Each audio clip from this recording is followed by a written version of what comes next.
So just going back to the very beginning, I wasn't really raised strictly Christian. I believed in God, and I would say prayers with my mom and that kind of thing. But we didn't really go to church. I didn't know anything about the Bible. I basically considered myself a Christian because I was an American. It wasn't really like a big religious, thing for me or very spiritual. It was just, oh, I'm not a Muslim or a, Hindu, so I'm a Christian. Um, so I was actually just out of high school when I first became a Christ follower. I was working at a summer camp that was a Christian camp, oddly enough.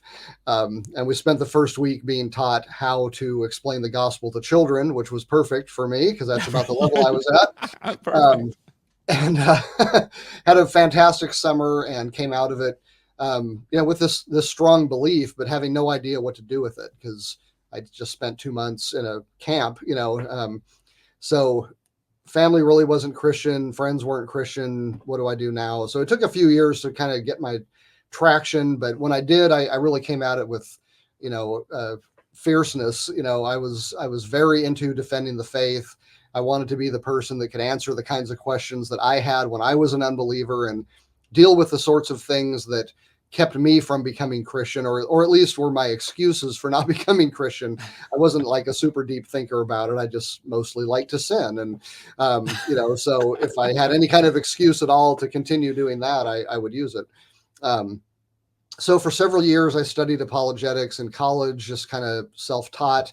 And then I discovered that there was this graduate school, this seminary in North Carolina. I'm from California, clear on the other side of the United States, run by Dr. Norman Geisler. Well, he had become a hero of mine. I was just, devouring his books, and I especially liked his apologetic method because it really started from ground zero. Like you have absolutely no belief in anything. You're even questioning if you can know reality. And then he would build up from there to, well, Christianity is true. And I just love that stuff. So when I found out that he had a school that actually had a master's degree in apologetics, I pretty much couldn't get out there fast enough. So that was a huge turning point in my faith. Was I was learning about, the arguments of Thomas Aquinas, because Geisler went to a Catholic school and kind of like he was sort of the Aquinas popularizer for the evangelical world. But I was also learning about the Kalam from William Lane Craig and all this, whatever good apologetics was out there. That's what we just were immersed in. And so I eventually started teaching there. I finished my degree. We opened up a Bible college. And so I became one of the assistant professors there. And so for several years I was teaching. I had an office, started a PhD program, entered that PhD program. And then when I was in that PhD program, I had, quite a bit of time. I was teaching, but I was teaching stuff I already knew. And so I really had a lot of time to really go super deep into things that really interested me, because that was my job now, so I was getting paid to read. It was a pretty sweet setup. So one of the things that, is very near and dear to the evangelical heart is this idea of sola scriptura, that the Bible is our ultimate authority. And I had learned how to defend that idea and the Bible itself. But what I came to realize was that, really the Bible is a collection of books. And although I had an apologetic for scripture in general, if you broke it down book by book, I didn't really have like a full apologetic for every single one of them. That in other words, I had an apologetic for the idea of scripture, but I didn't really have a very good apologetic for the Bible that was in my hand. Like, how did these books become scripture? And I knew the basic story, but I realized that at an apologetic level, I hadn't learned enough. This is not going to get you where you need to go. If you're going to justify making these books the authority of your life and your authority in spirituality and going to get to heaven based on what they say, well, then you better know which books belong in scripture. Like, how do I know that every one of these books is actually what God inspired? So that was one big question. And then the other one had to do with other Christian groups, because one thing we were very aware of is that, our school was a weird mix of like Baptist theology and then Catholic philosophy, but then it was also dispensational. It was a weird mix of stuff that almost nobody on the planet had that particular collection of beliefs. And we used to joke about how, the next time we have to hire a professor here, it's going to be rough because there's only 6 people that believe what we do, and they all work here.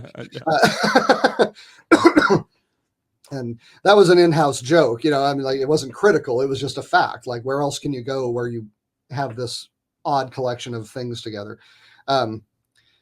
So we didn't really draw the line between faithful and non-faithful at that point. We realized there's other denominations.